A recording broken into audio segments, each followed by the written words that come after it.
kani atong upgraded nga si Mikay. So June na ni, mo ni siya by tulipihon ni. Mo ni siya by September or October. So same ni ato. Kato si Jiso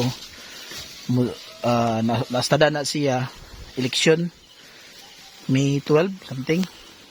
Kani May 16. So masunod-sunod ra mo sila og heat good sa nakay mga dong kag heat. Nya ready na ilang lawas mag-heat na sunod-sunod tanan. So kana October lang duha. So hopefully kung successful to matagaan ta tog liwat.